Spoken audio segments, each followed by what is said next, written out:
you better know 10 more is left. Hello, welcome to Paul's Place. This is the fastest 1-hour program in the daytime. It seems like we just get started. Somebody sticks up a sign that says you're down to the last minute. So we're going to shoot another 1-hour documentary today on racing. Be a little bit different than the other racing programs. We're not going to be affiliated with any one track or any certain, I guess, racing division. I think at one time or another we all ran for either Northeastern or Fort Wayne or some outlaw gang. So well, that's what we're going to do today. Starting to introduce a crew I got here today. It's a little bit different than what we've had for a while. Although I got Ed back on my right hand, Ed Fisher from Fort Wayne. Let's go back to what you do for a living. Oh, I'm in the used car business. That's not much of a living right now, but That's where the big a little bucks slow. are. But I've been involved in racing since for probably about 35 years now, pretty close, either as a mechanic or a driver, sponsor, or some involvement, and I really enjoyed it. Okay. As a young man, it was practically my whole life, even back to the South Anthony days. So. Well, that's only been a couple days ago. South Anthony's hasn't been closed very long. Sitting to your left is a guy that needs introduced because even though I recognize him, he hasn't been around here for a while. Jack Walcott. Jack, what are you doing now to entertain yourself? Well, I just retired 3 weeks ago. I was an electrician, worked for the county, and I quit racing in '75, but I still follow a lot of it. Yeah. And I enjoyed it a lot. I run about all the tracks with you guys when we were young. And Well, we're still young. oh, we're still young, yeah. They just, I don't know, with an ARP card, they won't leave you in for free. I know that. No, but we get that senior discount. Oh, yeah, they give you a senior discount, even at the concession stand. Yeah. But, well, anyway, it's been fun. It's been a fast quarter of a century or whatever it might be. I don't know. Yes, it has. It's been since before the 50s that I was involved. I know it was in the 50s. It was about the 50s when I started. So it's went pretty fast. Yeah. Sitting on my left is a guy that his picture has never been on a post office wall, I don't believe. Former chief of police of New Haven, and I don't know, you never ran any of us down. Dick No. Patty. Dick, what are you doing now? Just couldn't catch you, I guess. I'm retired off the police department, and I'm doing commercial roofing construction, and just about had it, though. I get to the end of my time of working, I want to relax like you guys are doing now. Well, when you retire, you don't get no more days off, no days off with pay, you get no vacation, Well, that's and you get probably none of the true. benefits. They're canceled when you retire, that's it. So, Well, I got a hobby working on old cars, so I enjoy that, and it takes up my time pretty much. sitting next to Dick is Doc Howell. Doc, you've been around longer than Well, most yeah, of I'm us. a little older than you boys. We started in the 40s, right after the war, and a lot different today. The sprint cars, we had to pull them for the wrecker Yeah. and start them, put the rope around the front wheel, and the track got wet. We had to get out there and drive cars and dry them off, and I guess I about give up. I don't know what year it was. Another boy I saw him took my car. We'd rolled it in Dayton, but it still run good. And he wanted to take it to Wausau, Michigan. And it was a big 200 lap race on a sand track. He was good in the sand track. We went through, I think, 2 sets of tires, and we got $60. That was the first. Money's big back in them days. We got arrested going for speeding and arrested coming home for speeding, and I said, that's it. That was the end of my racing, but I still furnished records. I had after Braden and Howe had United Auto Parts, I furnished records to Southampton and out at Bearfield up until '66. Yeah, And I kind of faded away. I had a bad pump. yeah. Well, we all got that, getting that disease you was telling me about earlier, that AGE. Yeah, yeah. I don't know how you qualify to get that, but we get it. I can remember when you and Francis had a junkyard over on Breckenridge, wasn't it? No, North Calhoun. I was a partner to Omnisource, and he steals my lease, so I had to sell out to him. Yeah, So then I went back in the car business again on St. Mary's and Goshen Road, Goshen Motors. And then I had a bad heart attack. Well, I ended up, I was working for Sears and Roebuck, and I had a bad heart attack, retired in '78. I retired, I don't know, I was just getting working good in '78. Of course, now Wimp Rao Yeah, worked for me at Auto Parts in a delivery truck. yeah, this guy right over here. Yeah, and Yeah. Pepsi Cola furnished him his tires. Yeah. And me and him went to Winchester every Tuesday for 35 years. Oh, yeah? Yeah, Wimpy was in the coin business. You were in the coin business too, weren't you? yeah, for 35 years we went there every Tuesday. Yeah. Never missed. And he got killed.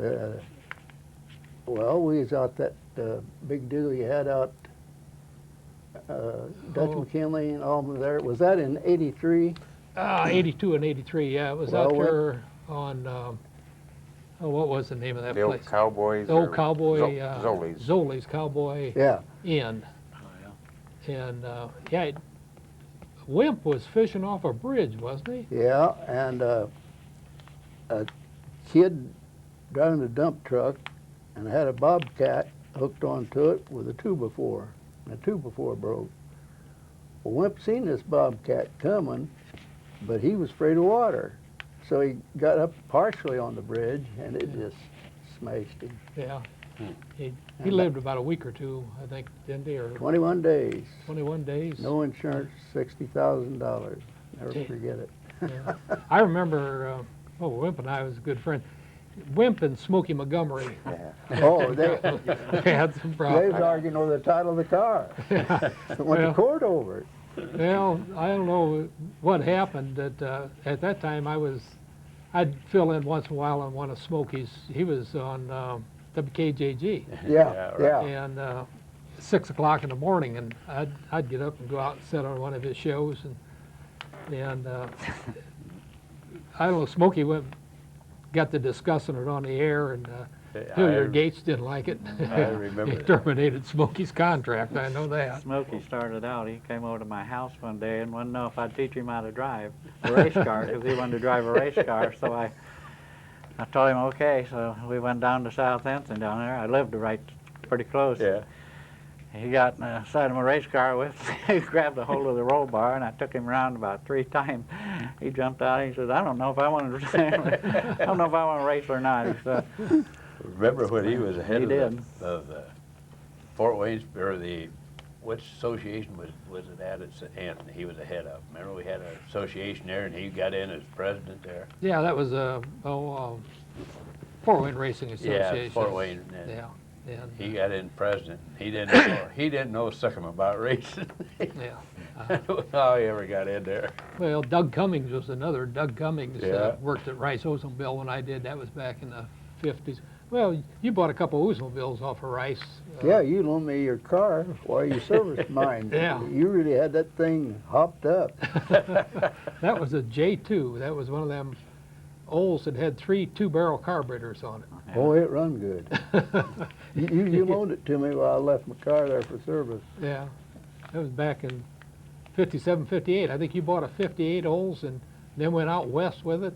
Yeah, and the air ride went out on it in San Antonio. And it so happened that there was a factory outlet. I laid in there 3 days for them to rebuild it completely. And I just got into Fort Wayne and went out again. And they offered me any kind of warranty I wanted. I said, I don't want the car. I traded and got another one.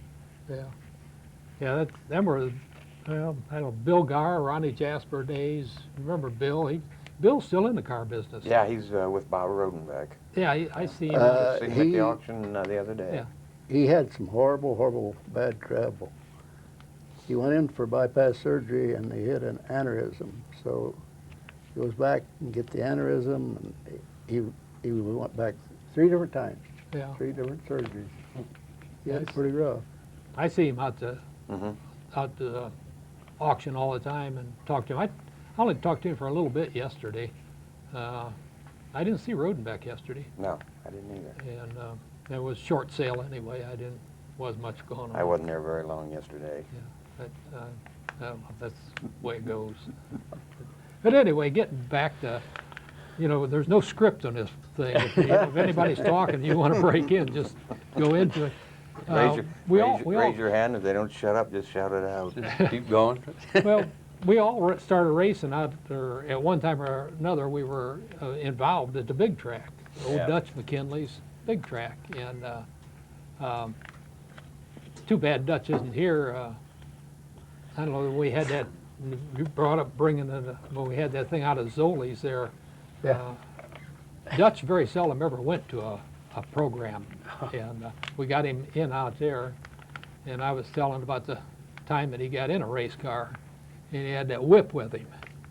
And yeah, he had a whip. You think he's running a horse or something. He's slapping the side of the door with that whip. Well, he had some horses.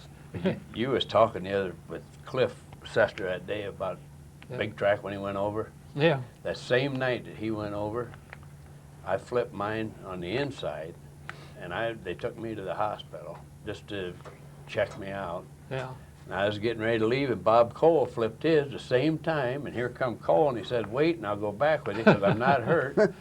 And him and I was walking out, and then they brought Sester. And we all 3 came back together. Now, I thought the ambulance driver was going to kill us when we left there. He drove like he was nuts going into that.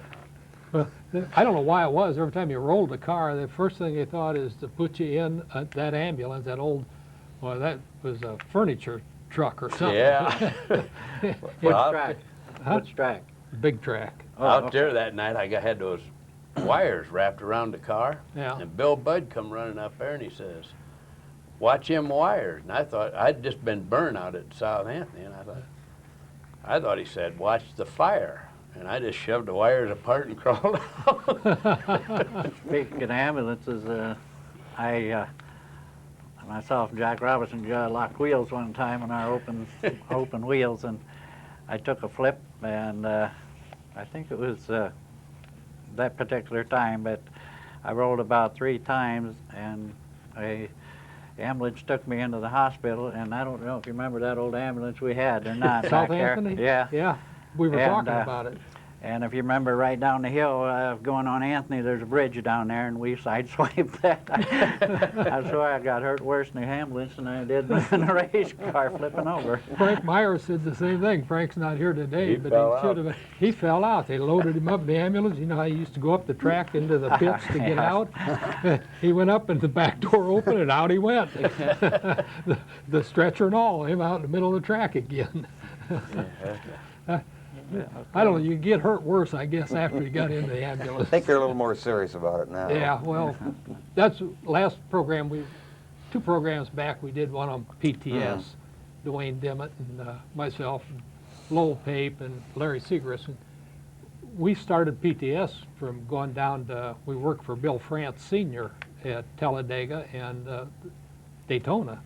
And they had an organization, sort of, well, it was semi-organized with the fire trucks and everything, and we brought it back here, and that's how we started PTS, to where we had, we could do anything with the organization. We could furnish the announcer, or the flagman, the pit steward, camera person, anything else. We had them all under contract, and it worked out to be a pretty good thing. Dwayne did it for 35 years.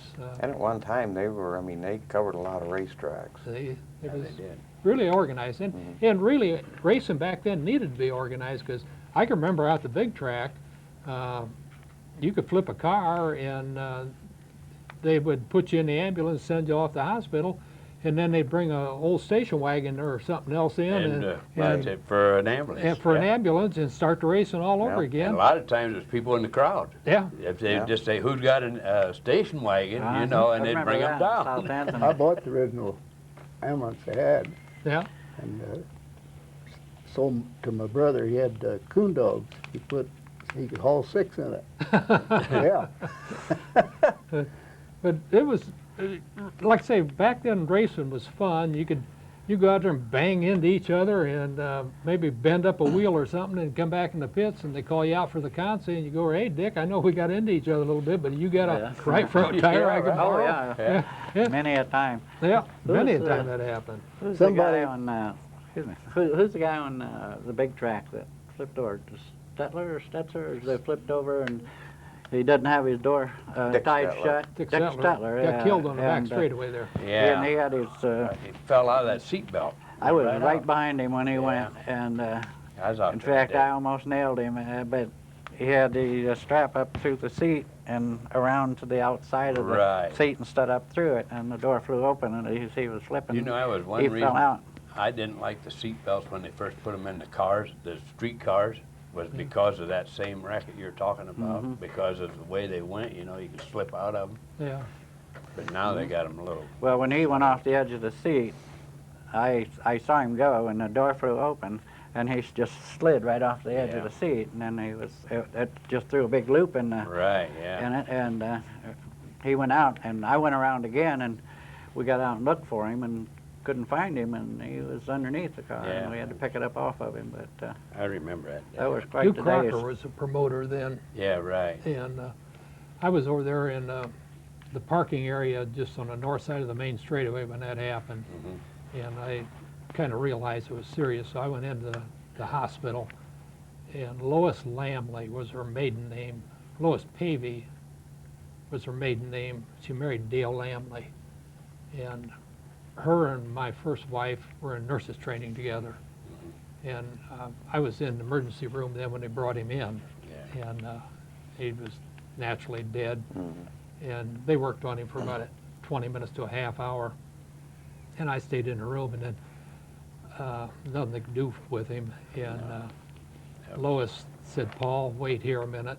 And I thought maybe she was going to do that. And they opened the door and left his wife and kids and that in there. I wanted to crawl under that Yeah. stretcher. That was horrible. I was in the pits at that time. I wasn't in that same race, but I remember that real well. You know, I seem to, as a kid, I remember then he had a white number 44. It seemed like it almost maybe had green fenders or something on it. But I remember seeing that car driving up and down Sherman Street, like, you know, he drove it to work and back or something. Now, I don't know. Well, there were 3 of those Stetler kids. They were, in fact, it was his brother that got into the back of him Right, and got him that bumped him sideways. that time, Bumped yeah. him and got him I think off he his arm. lives out on, I think, on the Cook Road out there, if I'm not mistaken. Could be. I Dick think he had some dump trucks or something at one time. Dick was a painter for Hickman, Gordon Hickman Builders Hickman. back then. He had quite a few kids, didn't Yeah, well, no, he only had, he? Dick Statler? yeah, he had 2 or 3, because I know I took him to a couple races after that. Oh, okay. And she, I think she, later on, she remarried, I'm not sure. But I could just swear, or I remember as a kid, that car driving up and down Sherman Street. Now, unless he had his street car was painted up like the race car, but I do remember seeing that car driving on the street. It's very possible. I Very was- possible. Telling Paul earlier about one time out there on South Anthony. I guess I flipped a few times out there. But who was there? Roger Ward, wasn't it, from the Yeah. Indianapolis 500, and he was on the announcer, one of the announcers up there. And I got done rolling, and I crawled out of the car, and he gets out, and he gets on the mic and says, I'm thinking I'm going back to Indianapolis and drive those Indy cars where it's safe. I mean, those things we had just weren't set up to be too safe. Roger Ward came down to the track a couple times. I know I've got pictures of him giving awards to Jack Riley, and then you got the I've one got with one with Jim Nussbaum Nussbaum, yeah. and everything. I stopped over at Mickey Potter's kid's place yesterday, and he wasn't around. Max, I think is the name. But, this is that same picture, it's right in there. Mickey ran for Opium Dry Cleaners when he lived over there on New Haven Avenue. Yeah, Mickey Potter, yeah. And He ended up owning the tavern, didn't he owned a tavern over there at Hannah Yeah. Street Grill. Yeah, And Mickey died in the vet's hospital, complications from injuries from World War II. It's something he caught over there in the Philippines, put him away. But Ray Walters and him used to go to Chicago and buy them Granker engines from Grant and Nellie. And they had them in that, they call it the 8-ball, remember that? That he had, that he brought down here. And one night Mickey didn't show up at Warsaw, and Ray Walters got in the car. Just having Ray Walters next to the car was a disaster, but getting him in the car was something else. And about the third, I'm going to say second or third time down that back straightaway, and he got the car wound up, and he flipped it. And the parts were coming off all over. We're standing there, and you know, Warsaw, the pit gate was between 3 and 4, Right, more in yeah. 4 than I than flipped 3. over Here come a battery. And the fenders and the hood and everything's flying off that car. Oh, Ray was something else. I flipped over there one time, just got on my top over at Warsaw, and they had, remember that was like a real thick rail around there, a wooden rail. I Yeah. went right through that, and then people were sitting on their car. Yeah. I thought I was going to go right out into them. I mean, I'm looking at them upside down. I'm thinking, oh no.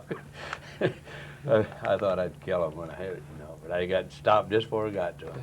That's a weird feeling. Yeah, You know, it is. I mean, when you're on your top, I flipped one time and I just turned one flip and landed on my top, but I flattened the top enough, and I was still going pretty good speed, and I'm turning around the circle, and pretty soon I could see the people coming at me, and then I could see sparks flying out from underneath the car, and then around the next time you could, quite a deal. That's Weird feeling. Yep. I rode my 57 Chevy one time at a villa, and some ended up on its side. Somebody come around over the car and said, "What happened?" I said, "I don't know, I just got here myself."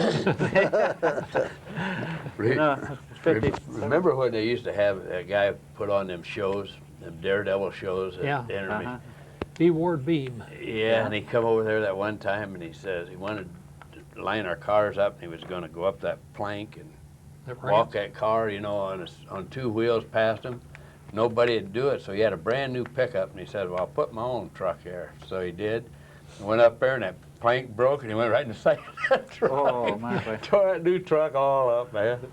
Yeah, we're just saying, your 57 Chevy, I dabble in older cars and classics and things like that. I just finished me up a 59 Cadillac Coupe de Ville. I had a parade out in New Haven.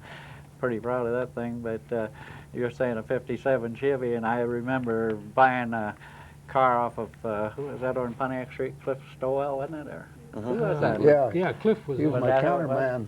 yeah, But I bought a 56 Ford Crown Victoria, and that thing's worth gold now. Yeah. Took it home, put roll bars in that. And it was not a dent on it nowhere, and I'd love to have that back now. But back then, cars were cars. You buy them Yep, for they were $15. dime a dozen. Yeah. Just like I see all the old coupes Yep. up here. I'd like to have all of them. Old Pappy Rodenback, remember him? Oh, yeah. Oh, yeah. You got some And- pictures of and it. Yeah, I he, got him. Oh, no, he isn't there. But He had that 56 Ford. He just took the seats out and put roll bars. It was his family car. Yeah. And ran it out there. we had a lot of them out there in South End. They'd have time to just bring their family car out. Then they have a race out Yeah. there for Yeah, a while, wasn't it? spectator race, Spectator race. Yeah, I Spectator remember that race, yeah. spectator. And I seen a Corvette one time out there, and he took that thing out there, and all you seen after he got done with that was just fiberglass flying everywhere. he wrecked that into the wall. That was kind of a... I remember running South Bend one night, and they had a spectator race up there. That's when we used to, the Racing Association used to sponsor. We'd run Warsaw on Saturday night and South Bend on Sunday afternoon. And they had a spectator race. They didn't have enough cars, and they asked anybody in the crowd wanted to bring their car out and run. And this guy brings out, I don't, 1938, 39, or 40, but it was a family car. And he tore it all to pieces. I know after the races, we're loading up to get out of there, And he had a wife and about 6, 7 kids standing around her, not knowing how they're gonna get home. The car's all tore up. You know, was- you guys talk about going to South Bend or Owasso, Michigan, or Yeah. you know, back then the roads not like they are now. I mean, that had to be a big ordeal Oh, yeah. to and- get to the track and back home again, let alone the racing. One time we had headed for South Bend, Bob Cole, he always pulled like he was nuts. Yeah. I mean, he'd pull 80 mile an hour down the road. And he made this curve over on 20 where those 2 sharp curves are, you know what I'm talking about? Yeah, I know right And the where you're trailer talking passed him. Oh, The trailer came loose and actually passed him. And didn't hurt a thing, just stopped, he backed up to it. Oh, you know how Cole was. A lot of times, we didn't even have trailers, and we used to just Flat hook a tow. tow bar onto the race Yeah, car. oh yeah. Oh, yeah. And tow the Totally. race car. Yeah. We always had 4 tires that was the same size that we'd put on the car to tow with. And when you Right. get at the racetrack, you jack it up, put 4 tires on Maypops that you're going to race on that night, and run them that Oh. way. But I used to always drag mine down South Anthony. I was Yeah. pulling my trailer one time and I was driving along and I seen this wheel passing me. And I looked around and sure enough, I lost the wheel. It passed me up. It actually went by me. I've had that happen when a tandem axle trailer Johnny and I had. That Yeah. happened. We're coming back. But mine was a single axle and I made it suffer. We were coming back from Winchester. No, we didn't run Winchester. Where else did we run down there? We were coming back 27, just outside Decatur. And John, that wheel looks familiar. He looked in the mirror. He said, "It should be. It's the left rear." I built up a car when Bear Field opened. Them 327 Chevy engines, Canada had the same motor, only it's thicker. Yeah. And I had an exchange from Swanson's on one, and so I had it rebored. And then I put a 4-speed transmission in it, and I mean, we had a car, and blind Setzer ran it. Freddie? Oh, Brian Freddie? And we done pretty good other than him wrecking it. But anyhow, we finally blew the rods. And Jack Budd said, "You didn't balance your drive shaft right on that." I said, "What knocks your rods?" Went right through that 4-speed transmission. And knocked the rods. And I said, well, that's into my racing again. Blind Freddie. He used to. Blind Freddie. That Over one- there at South Anthony, you get on him, he'd take his glasses off. He says, "Oh," he says, "I got my half-mile glasses on. What size track is this?" Yeah, that welding would cut his glasses. Well, Run the welder, wasn't it? It cut him. yeah. He couldn't see the end of the hood. Well, you know, he made out good, though. He's wealthy. He is. Oh, yeah, he got the full line selling of Snap-on. Snap-on tools? Well, I didn't know that. No, I these- often these wonder whatever snaps, happened. I did too. I'll tell you one time I was following Bob Cole. Cole says, "Stay right on me." You I can said, keep we up was with at the it. big track, so I stayed right on him, see. And Fred been in the pits, I don't know how many. He had must been in there 14 laps, and he pulled out the pits, hit Cole right in the side. What was Joe's name? That, Joe Bennett? no, he drank, we called him Joe Bernie, Burkhart? Bernie Bondren? Burkhart. Oh, Joe yeah, Burkhart? he died. Yeah, Yeah, he's dead. He drove Pontiacs, wasn't it? yeah, yeah. Yeah, one night over at, was that, it's the Angola Speedway, but remember when they first put it, it was down in that pit by that lake, Pretty Yeah. Lake, or whatever that lake is. Well, no, that one down, Long Lake, or, the one down there by Purdy Lake was one Bice was going to make into a racetrack. it and was they way never let him- down in. Yeah, And we was out there one night, and I was following Joe, and I looked, and I thought, what's he dragging? Came in, he said, well, that track's so damn rough. He says, I just unhooked my seat belt, and he was dragging his seat belt.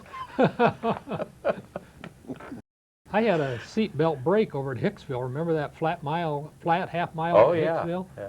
Going down the back straightaway, and all of a sudden I'm free in that car, and the seatbelt broke. I'll be done. And it was, one of them old Army surplus Yeah. jobs. And evidently where the doors slammed shut, we always took the trim off. Yeah. It wore it enough, it just cut the webbing and come loose. That was a crazy track, too. That Oh, yeah. Hicksville track. Mel Boren went in the horse barn one night, scared all the horses. Oh, Mel, I forgot about Mel. You just mentioned him. Mel Boren he's gone too, and him and Pennington's still around. Yeah. Pennington's out in Arizona, but Mel, Mel had a rewind shop there on Creighton Street across from where Yeah. the police station is now. And he used to rewind armatures and fields, generators, stuff Starters. like that. Starters. Yeah. Like Barney Electric. Well, up there at Warsaw, there was two brothers and their dad. If one of them didn't race, they I fought. drove for them Heil boys. The Heil. I drove for them guys. I got burnt in their car. out They, of they, South they'd End. fight each other. Well, the old man carried the boxing gloves behind the seat. The two boys, they get into it, they just get out the boxing gloves and hand it. Oh, they'd fight each other. Yeah, the one there is he's selling at the flea markets right now. But He- I don't know what happened to the others. I don't know what happened to the other boy. You're talking about They seat both, belts, you know, where we they used to get retired those seat from belts. Dana. Yeah, and the And, one got a surplus. trailer he pulled Travel around trailer the flea and- markets. And, And he's fooling with race horses. And yeah, and he he's a I run dandy. into him one time since I quit Max driving Isle. for him. That's been a long time ago. Where'd you get your seatbelts at? Old Carl Harbor's surplus store. We- South Anthony. The airplane, they were out of airplanes. They locked Right, in the yeah. middle, and you want to get out of them, you just hit them like this, and the old parachute harness is what it Yeah. was. Well, we had that one that We- snap open, you know, the quick snap on it down here Yeah. where you lock your shoulder straps. Shoulder we got straps. ours from. Shoulder straps came on later on at, Yeah, at I uh, Well, we almost- had them on those harnesses, though. That's when yeah. I almost probably got used them. killed without them one time, and I was glad to see them come. I was over to Bryan, Ohio, Yeah. and I got flipping on that old railroad tie. I call it a railroad tie fence they had around there. Yeah, Boy, I tore the boundary. engine out of that car driving for Pappy's Inn. Yeah. And I hit the Or at wall all. of South Anthony, and next day I didn't feel too bad that night, but next day I had welts all the way down where I had the shoulder straps on because I hit the wall direct. well, Wow, Bob, I tell you, Bob- good thing I had them on. Bob Failer did that out there, remember? And it knocked him out. And when he came back, his foot was still on the throttle, and it kept going back and going right straight into the wall till finally it killed the engine, you know. Yeah. But I bet he hit that wall 3 times. It split his helmet. Yeah. You didn't do it right the first time. Didn't so do it you- right the first time. He Yeah. nailed her again. Yeah, That, that convertible I ran there at, I remember, I remember that that. thing there, Bob Driftmeyer and I took that down to Landex, Ohio one Sunday afternoon. Guy came up here on a Saturday night and talked us into going to Landex. It was big money down there. And I don't know what happened. The car wouldn't stick to the track. And then I pulled it in and I put one of those Indianapolis tires I used to carry that I used to buy off of that guy that, Staub was his name? Yeah. Delbert. Delbert. Delbert. Yeah. And oh, I had yeah, I that remember mounted that. up, and that was almost, I'm gonna say that was almost 100 inches around that tire. I don't know what I ever carried it around for. Anyway, I put it on there, went out, and I ran it in the number 1 corner, and that right front tire stuck better than any of the rest of the car. And the car came around and went upside down backwards, and they had a whole bunch of dirt where they'd cleaned off something, and I'm into that thing upside down into that dirt. Delbert, you know, wore a hearing aid there to last. Yeah. So we'd go up and he'd turn that hearing aid up, you know. And when we found out he had her wide open, then we'd scream at him. He used to go down to Indianapolis. I went with him a couple times and buy those tires and bring them back. And he lived over there off of, on the east side of town here, off of McKinney Street back this way by McMillan Park, right Yeah, in there yeah, I somewhere. don't know where- And I don't know, Delbert died a long time ago. I don't know. I don't know where he's- He'd take orders for anything he wanted and go into Chicago. Like Pat Romana, he'd give him an order for a dozen socks and shorts and nearly nothing. Well, Jerry Ott and I said, we want to go with you, Delbert. So we go up with him.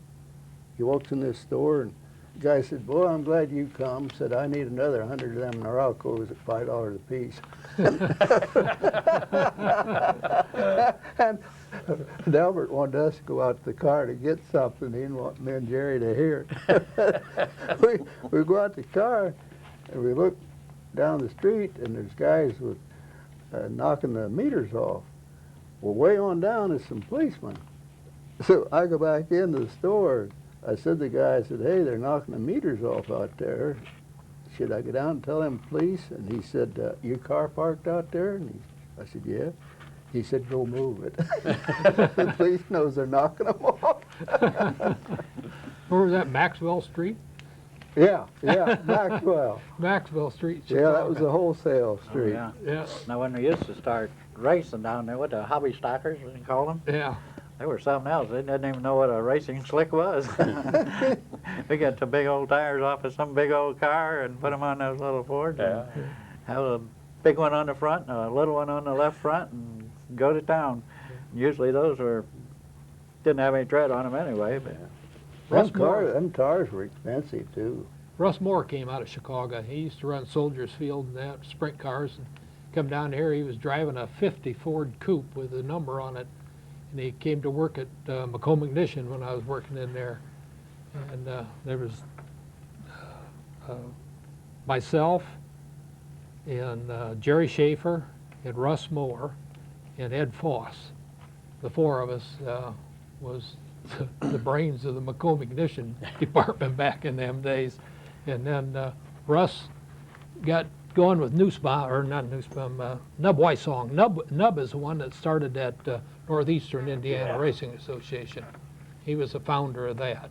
And then he got his legs cut off in that Yeah. car wreck. Hit him in the back. Yeah, When he he was- was leaning in the trunk or something. Yeah, he was pulling a spare tire out. He had a Yeah. flat tire. He pulled off the road. He opened the trunk, was getting the spare tire out, and that drunk hit him. Right, yeah, hit him Yeah. square, cut them both off. Cut both legs off. And anyway, Nub was Russ Moore's R&R man.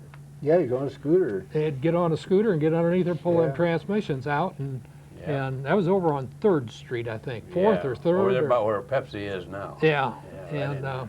that's where he had his first shop, and Nub worked for him up, I think, till Russ sold out, and Russ went into selling or flying helicopters. Yeah, whatever happened to him then? He went down to Texas. He was working down there. He's crashed a couple of them, but when his brother died here about a year ago, they didn't list him in the paper, and I've never Really? been able to get a hold of Alfred to find out whatever happened to him. But I think Russ is still alive. Jerry Schaefer left. He went with he left Munson Buick and went with Kelly Buick. He was service manager over there, and then he went up into Michigan someplace for another dealer. Here about 5-6 years ago, he passed away, and I don't know if his wife and kids come back here or not. She was married to. He worked out at Rice Oldsmobile when I did out there.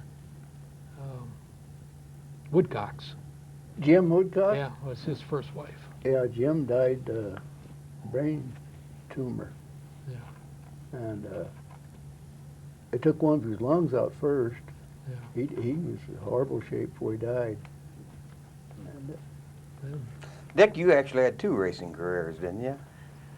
well, I started out in the hobby stockers. That was back in 1960. I hate to admit it, but I had the filling station down at Paulding and Anthony, and everybody was going by there with their race cars, and I was right within about 10 blocks from the track, and I got the bug, and so I built me one up. And back when I started, I think I started the mid-season championship. That was the first race I ever ran, and I got a real nice 54, and I tell you, I wish I had it now, but, you know, like I say, we tore up some pretty good cars back then, and never will forget it. I think Bob Coe, he won the mid-season championship that night, and I came in second.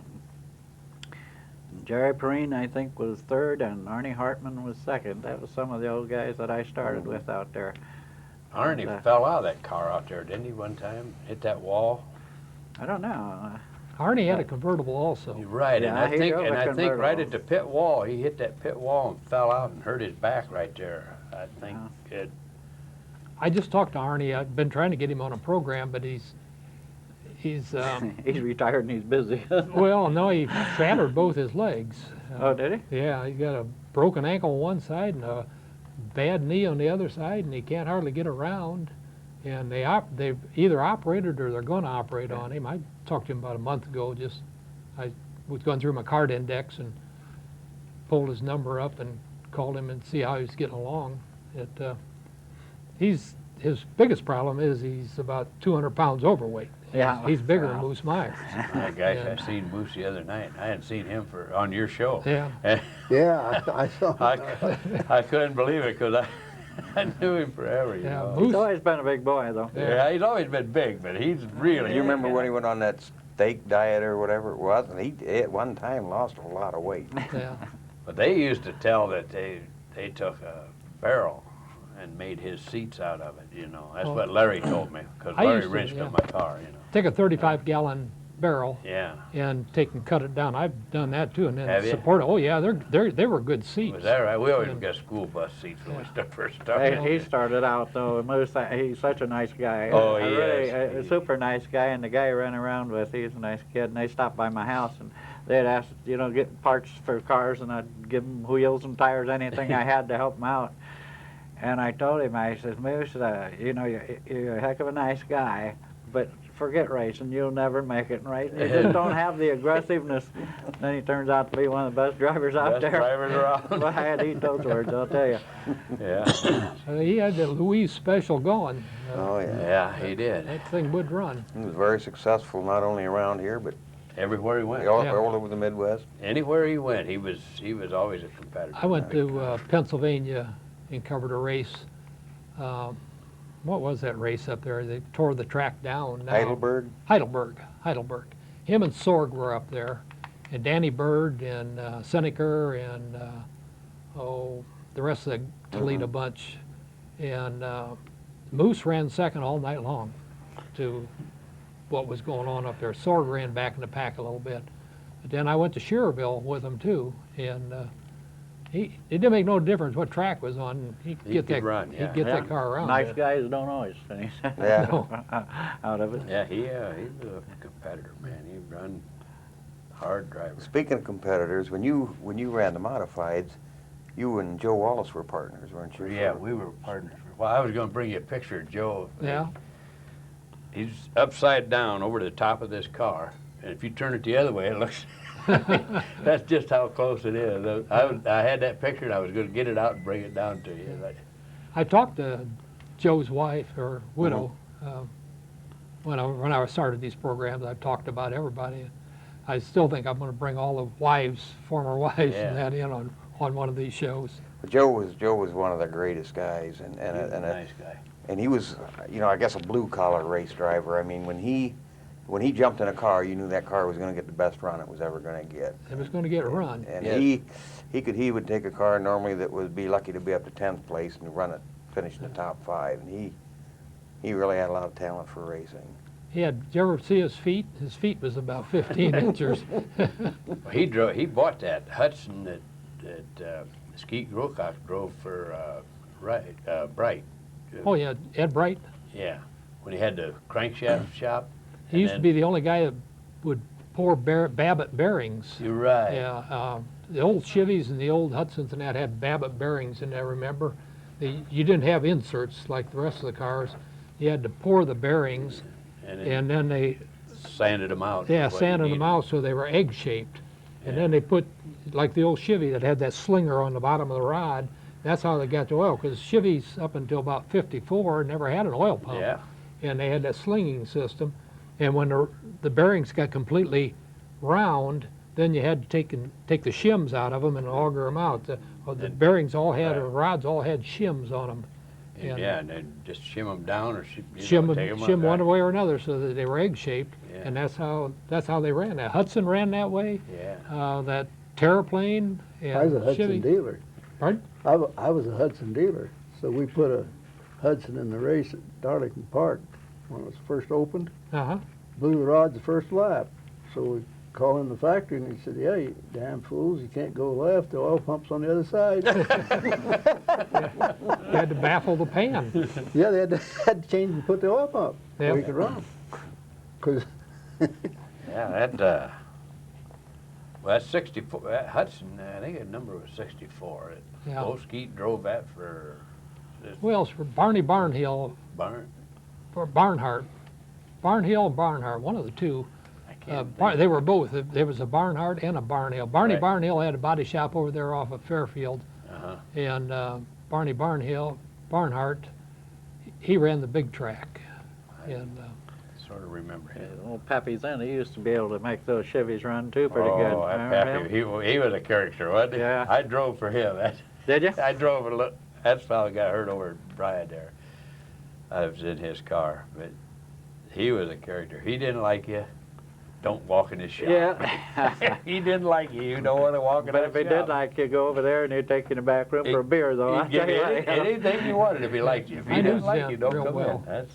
That's Yeah, yeah. Um, His son-in-law, or his son, Junior, yeah. Larry's in. That's my son-in-law. Right. Yeah. Yeah, he's yeah. and Larry. He's won a few races in his time. out Oh, there. yes, he has. he had some pretty expensive Chevys. Yeah, And, see, he always he told me, he says, "Well, I don't go there to be second. I went there to be first."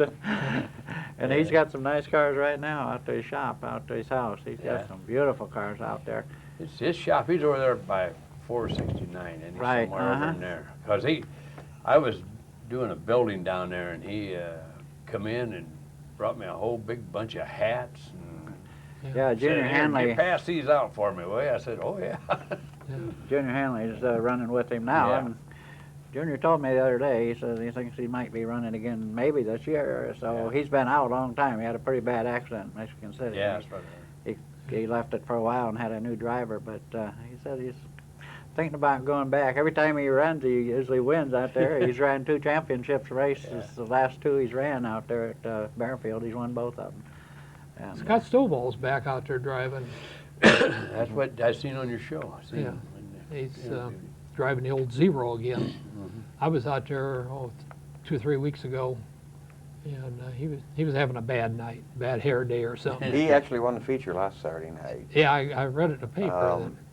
The story is, I guess, they are building a car, but they didn't get it done. So this car that he's been racing, he's borrowed. And from what I understand, it was kind of a lower class car. It was from up around the Ileana area, and it was kind of a lower class car up there, but they worked out some kind of deal to borrow it until he gets his finished. So I don't know which car he won with last Saturday night. I don't know either. I haven't talked to my brother Yeah. but, see what was out there. I haven't went out for a while. I was out there about 3 weeks ago, and it was 10:30, and they'd ran the third That's feature. what just drives me crazy. And- I didn't like when we ran. It's 10:30. I told my brother, I said, "This is a half hour past my bedtime. You guys are not going to get out here till after midnight." What time's You the know- first race? Well, they start run racing some- in the afternoon. Actually, I think they start racing at 7. Yeah. But they run one so thing many I'd like classes, to is see, the trouble. though, They don't run just one class or 2 classes anymore. It seems like 3 or 4 classes. Oh, they had 6 it's probably classes. They had 6 yeah. different Yeah. divisions. Well, how out do they there. class them off? Horsepower or? No, just different rules, various rules. Now, I don't exactly understand what's going on with their street stocks because they got like 3 separate street stock classes. So, You know, I'd like to see a little more in the paper on racing. You Yeah, know, I it's a would too. local sport, and there's a lot of people that go out there, and a lot of people that don't go out still are interested in it. And you can have a basketball game going on in California, and there's big pictures of it. Right. And then you come to our local events with the guys running here, and right down in the bottom of the corner, you yep. can barely find it. You That's got to right. search for it. And I think the local sports ought to have a little more. I do too. Well, I agree with you. part of that's the track's problem too. You know, if of course they call it in, it's the next day. They can't call it in like if Saturday night Right. racing, Sunday paper won't put it in because the paper's published long before they Right. quit running out And there. one And, thing, they're so late anymore. It's the trouble. And this is the part that I've brought up in a few other programs, and I've had some sheets here. You go out where we used to, when we were running, we'd go out and qualify. Right. And then after qualifying was over with, they'd take a 10-minute break so everybody could go in the grandstand and get something to eat or a beer or something like that. And timers and scores would lay out 4 heat races in a consi Yeah, and a dash. yeah. And that's it. And then we'd go run those. And the last 4 people out of the dash would go into the feature. Right. The first 3 people out of each heat race went into the feature. The dash, that was just more or less a trophy dash. They give you one of those things. Yeah. There was no money involved in it. And whenever they got ready to go, they had the cars all lined up, and you're ready to start the feature. And at 10:30, you were on your way home.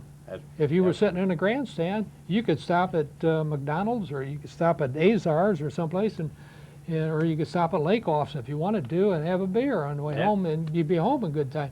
But nowadays, they got the 4 cylinders, they got the 6-cylinder mini stocks, they got the air-cooled mini stocks, they got I don't know what all you wanted, truck racing. I think on an average night, there's 3, 4, 5, 6 classes, Yeah, and at least every other week, they probably have some, like this week's the sprint cars. sprint cars, yeah. Or a couple of weeks ago, they had the super modified. So they, at least every other week, have some special touring group come in and race. Yeah, so anyway, I don't see where they make out. Of course, I'm not promoting the racetrack, so you know, it's Well, if you ask Tom, he probably isn't. yeah. Well, they always say that they're not making any money, but when you run that many, that night I was out there, they brought 2 front-wheel drive Buicks out there and ran them around about 10 laps. Said, well, how would you like to see a class of these?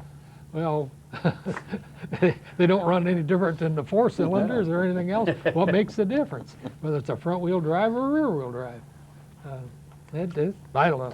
Well, Billy said here one night, or on one of these programs, that the average purse out there for just the regular shows around $10,000. Yeah.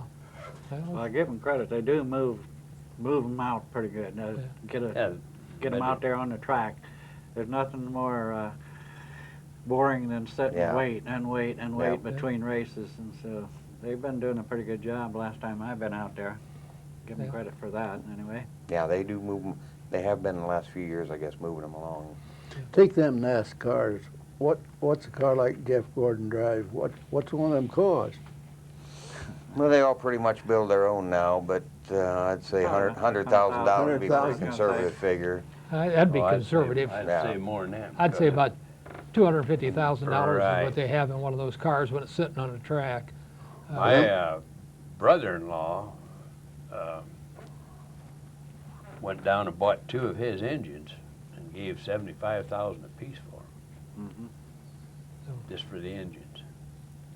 So that's a far cry when Ray Walters used to go and buy a Grant Nelly Grank or Ford and bring it down there and have $500 in it. Lloyd Yoder at Motor Parts used to, if you ever wanted everybody to know what you had for motors, take your car down, take your motor down there and have it balanced or have it bored or had something done to it.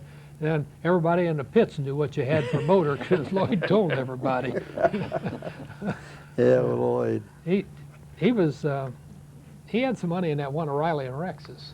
That one Yeah. that Jack Riley ran, that Thunderbird Mhm. at 55. That's, Yeah.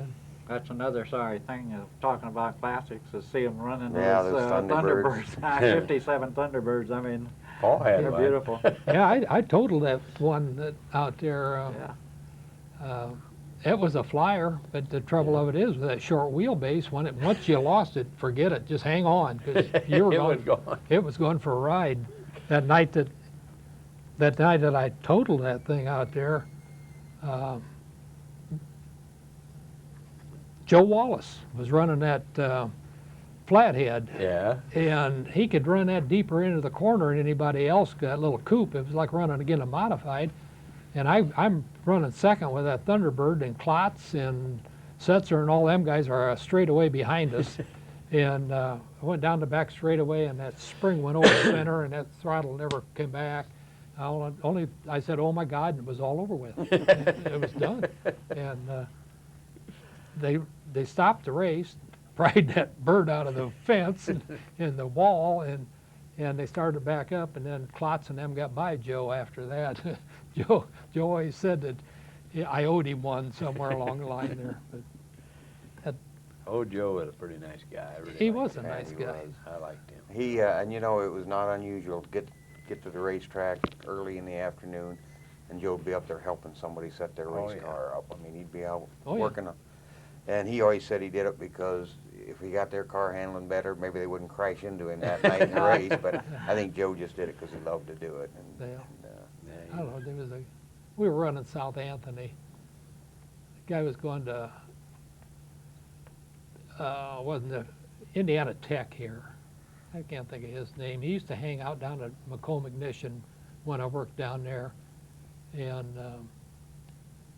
I don't know, one night I'm running pretty good out South Anthony, and he's hanging on the inside of me, and he leans on me, and we both go up into the wall and get him pried off the wall. And down there, what's the matter? Did it get away from you or what? He says, oh no. He says, you were handling so good. He said, I just wanted to lean on you to get through the corner. You know, I ran the old coupes back in the beginning, and I run the later model later on, and I'll tell you the truth, you know, them old coupes were a lot of fun to drive. Yeah, they were. They really were a lot of fun. And that's one you could just put any kind of tires on a lot of times and just have a good time. They were easy to set up. There's a jack screw on the front, and them old buggy springs, you had a jack screw in the front and a jack screw on the back, and that's all. Big tire on the right front and a little tire on the left. Yeah. We used to run, I don't know why, I never forget this, but we used to run 89 inches on one corner and 90 inches on the other side to get stagger on it. Yeah. And I'd use whatever my car had on it, on my pleasure car. I'd have to take one off there and put it on. we did that down in Dayton, Ohio.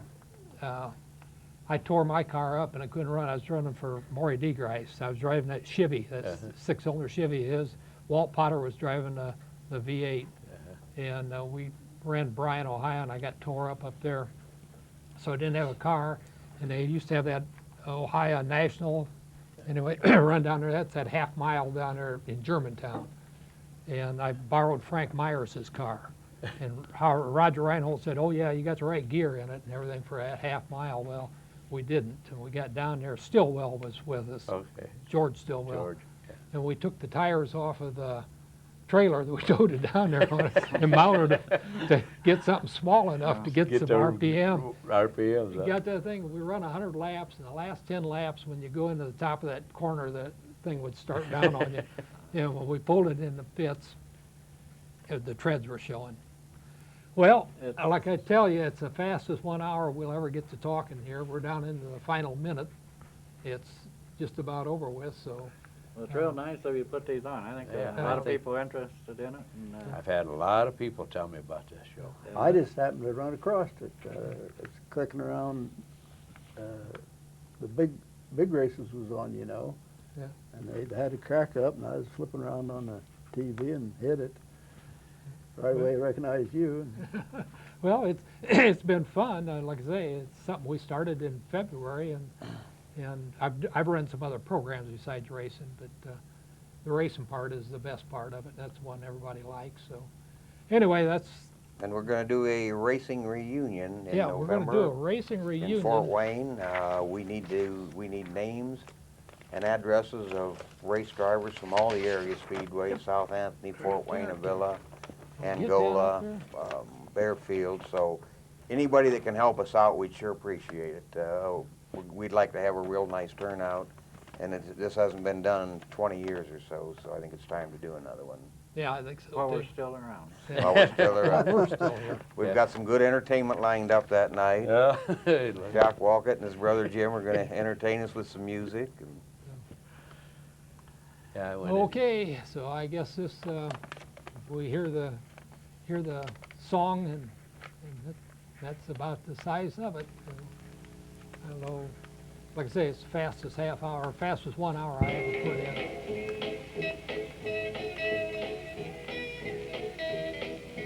10 more laps. 10 more laps. 10 more laps. 10 more laps to go.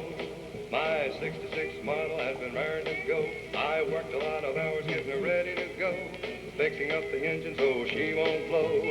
I'll be a winner, I know. 10 more laps. 10 more laps. 10